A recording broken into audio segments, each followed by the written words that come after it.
convidado especial, Rimei Jones. Ele é advogado e vai presidir o Diretório Municipal dos Partidos dos Trabalhadores aqui em Anápolis. Rimei, bem-vindo ao programa e quero que você fale sobre o cenário político daqui de Anápolis.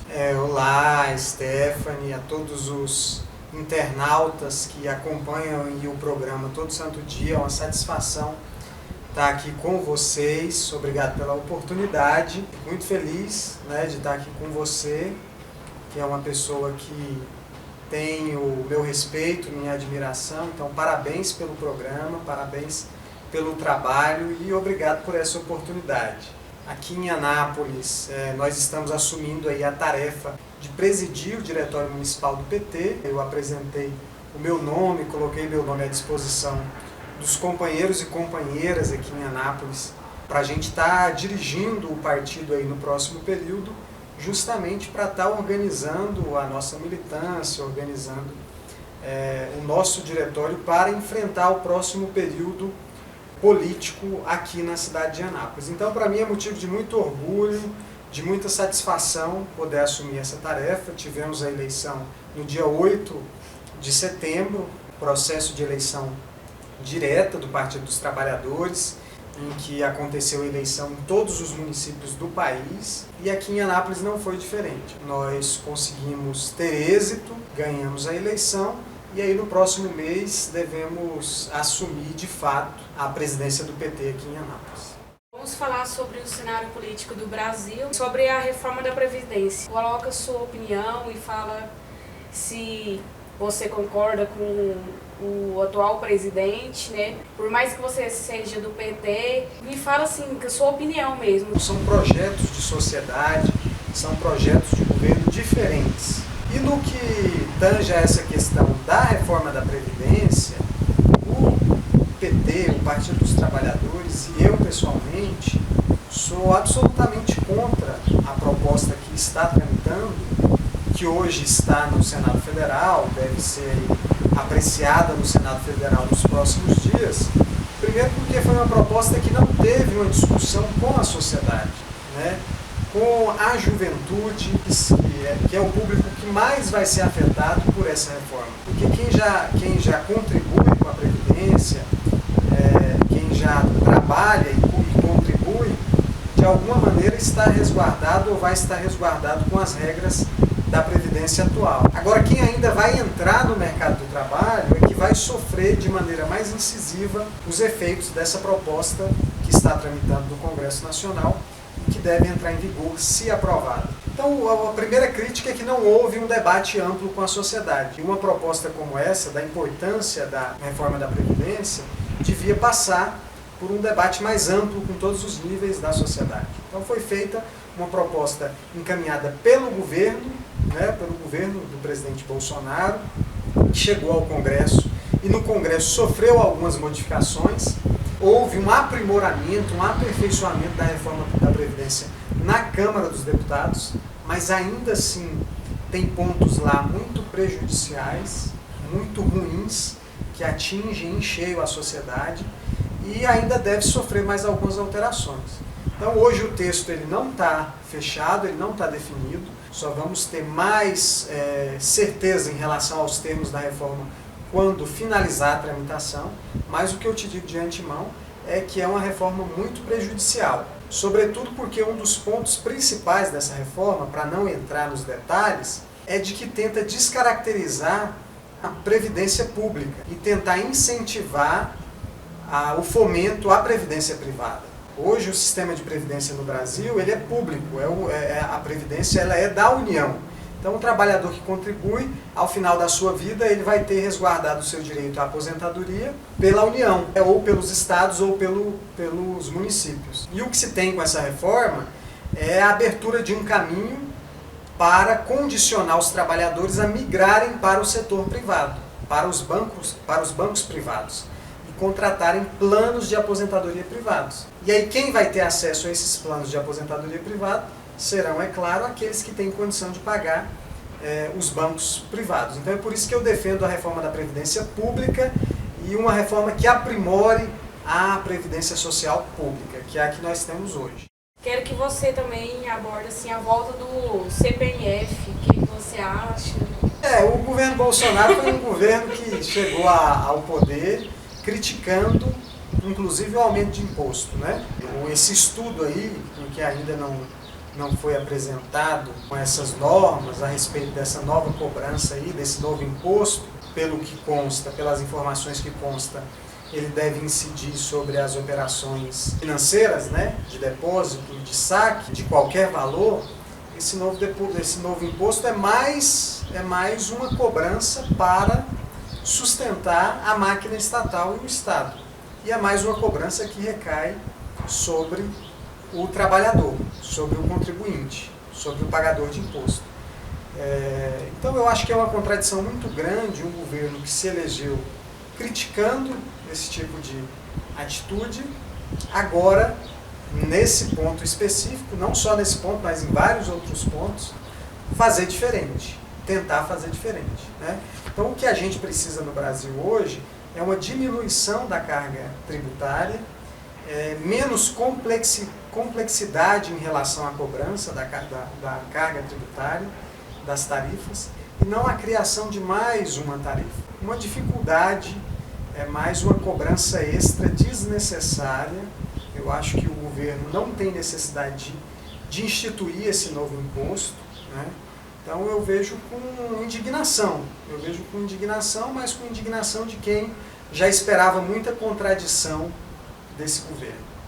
Quero saber quais são os pontos fortes do governo Bolsonaro, na sua opinião. Sinceramente, em 8 meses de governo, eu acho que ainda não dá para apontar pontos fortes, né? Eu, sinceramente, de verdade, não sei te dizer quais são os pontos fortes do governo Bolsonaro. É um governo que continua trabalhando com um discurso de ódio, um discurso de intolerância, que continua causando nas pessoas pânico, terror. Então eu acho que esse é o maior problema do governo Bolsonaro, né? Que não mudou o discurso. O Bolsonaro continua fazendo o discurso e fazendo as suas práticas como se ainda estivesse em campanha. Isso é muito ruim, né? Muito ruim porque quem acreditou no Bolsonaro, ainda que tenha as mesmas posições políticas que ele, espera um pouco mais de equilíbrio, um pouco mais de sensatez. Então, o que se espera é que tenha projeto de governo para o país, né? Projeto de governo para a educação, projeto de governo para a saúde, projeto de governo para a infraestrutura.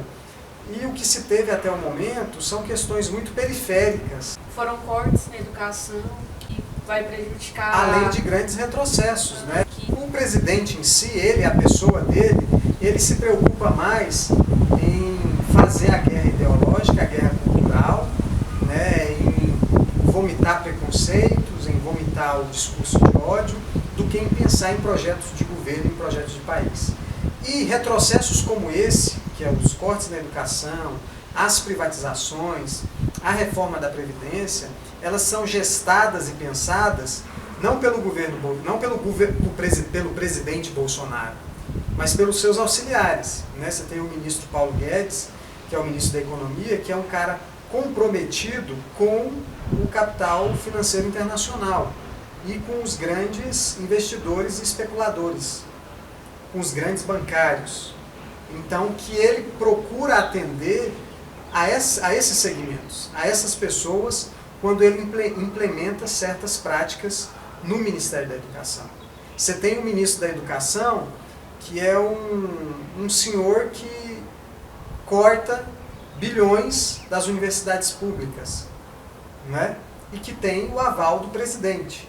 Então, os auxiliares do presidente Bolsonaro, que tem tomado essas atitudes, é claro, com o aval do presidente, eles não têm compromisso com o povo, eles não têm compromisso com o trabalhador, eles não têm compromisso com a educação pública gratuita de qualidade.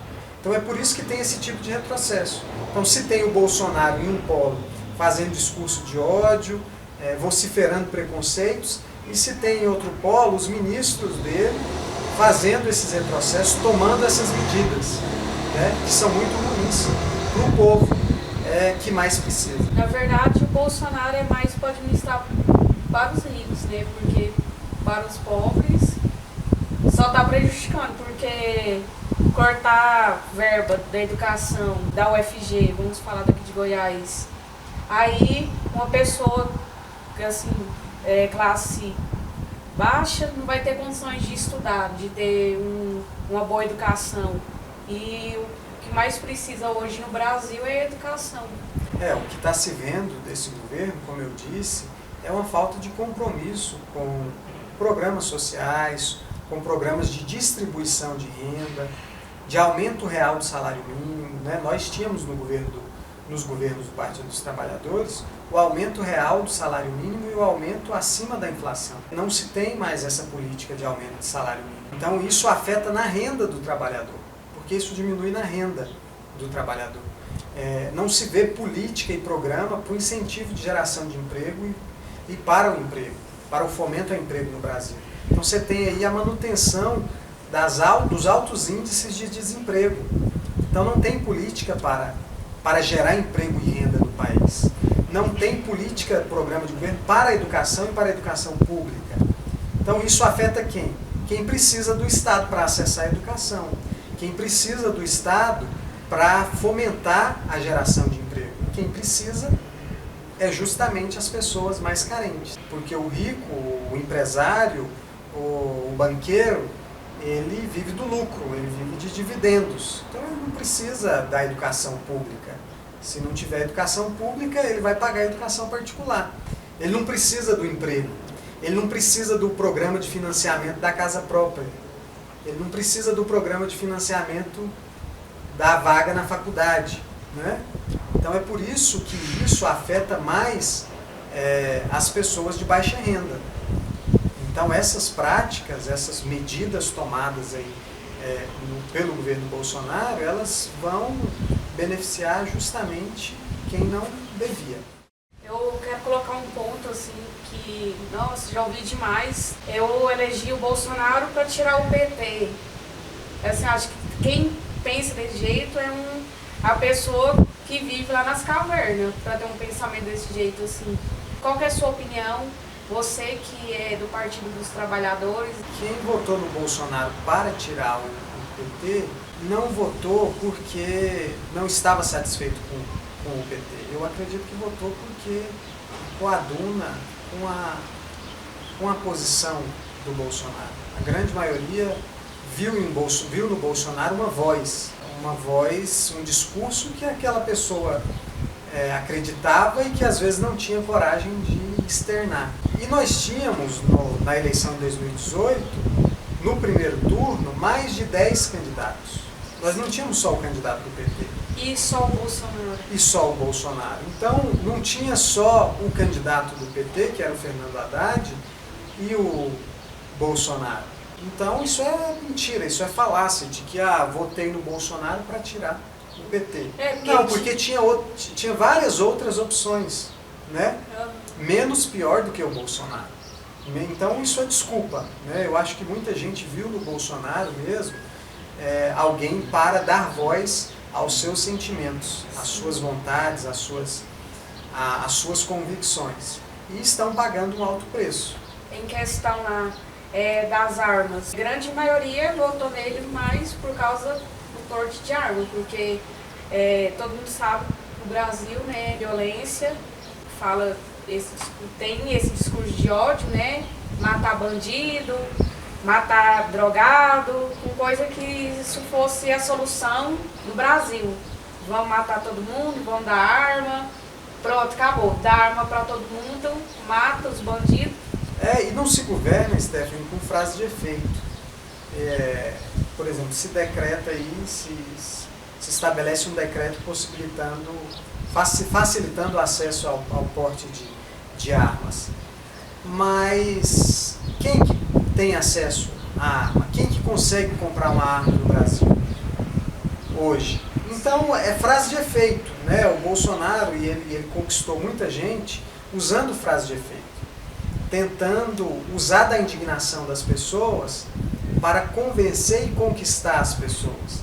Então, quando se coloca esse tipo de discurso de facilitar o acesso às armas, de possibilitar a defesa, a autodefesa, isso é para tentar criar um ar de que o problema será resolvido de imediato, de forma simples. E não é. A questão da segurança pública, ela perpassa por outras situações. É algo muito mais complexo, né? Então não é com uma frase de efeito, não é simplesmente liberando armas ou matando todos os bandidos que vai se resolver o problema da segurança pública no país. Então é algo muito mais complexo. Outro ponto que eu quero abordar é sobre a censura conservadora e também que o Estado é laico e o Bolsonaro, ele fala muito da religião dele. Todo mundo vê nele que ele é família tradicional, né? Porque de tradicional, eu acho que a família dele não tem. A maioria que votou nele também foi porque ele é família tradicional, ele fala sobre Deus e tudo mais. Ele governa para pro Brasil, né? Então não é só, ele não governa só para quem tem religião. Aí eu quero que você fale sobre isso, né? Eu penso, Stephanie, que o gestor público, o administrador, um líder de governo, ele tem que ter em mente que ele está ali a serviço de uma sociedade, né? A serviço de um povo. E que nesse povo tem diversas posições, tem diversas manifestações, tem diversos pensamentos. Então não se pode querer implementar, imprimir a sua opinião em relação a determinado assunto. Né? Um governante, ele é um gestor de interesses. Tem que conciliar os interesses mais diversos e tentar aplicar aquele que consiga contemplar minimamente a maior parte da sociedade. E o que se vê do Bolsonaro é, mais uma vez, alimentar esse discurso do conservadorismo, alimentar esse discurso que agrada a uma parcela da sociedade e que exclui outra. Então não se governa tentando agradar uma parcela e excluindo outra, né? Isso é muito prejudicial. Isso cria episódios de censura, por exemplo. Alguns líderes, alguns chefes de instituição, alguns agentes públicos acabam também por imprimir nas suas práticas esses discursos, porque se começa a naturalizar isso. Então isso é muito perigoso. Por quê? Porque o Estado brasileiro, ele foi construído e está desenhado de maneira que acomoda todas as manifestações de pensamento. O Estado é laico. O Estado é laico, mas o que não impede a pessoa de se manifestar religiosamente. Mas é preciso entender que as instituições, a Presidência da República, o Estado brasileiro, ele está ali a serviço da nação. E dentro daquela nação há várias manifestações, há vários perfis diferentes. E o governo Bolsonaro, ele é muito de contradição, né? Porque ao mesmo tempo em que ele alimenta um discurso do conservadorismo, que alimenta um discurso da religiosidade, na prática o que acontece é contraditório, é diferente. Porque se tem um presidente que está no seu terceiro ou quarto casamento, ao mesmo tempo defende a família tradicional brasileira. E tem 4 filhos, não são todas da mesma mãe. Né? Família tradicional é quando o primeiro casamento casa, tem os filhos, tudo pronto, não separa e também não trai, né? Se tem um presidente que defende a fé cristã, o cristianismo, e ao mesmo tempo defende que bandido bom é bandido morto, que defende que é preciso armar a população. Então há uma contradição que é nítida aí, e as pessoas aos poucos vão percebendo. Eu acho que episódios como o da censura que aconteceu aí nos últimos dias lá no Rio de Janeiro, na Bienal do Livro, servem justamente para despertar a parcela da sociedade e a parcela das instituições que tem uma compreensão política do todo e que tem essa sensatez política, porque é necessário ter sensatez política para administrar e para se relacionar enquanto instituição, enquanto governo, enquanto agente público. Obrigada, Rimei. Obrigado, Stephanie. Conte comigo, me convide mais vezes. Parabéns pelo programa.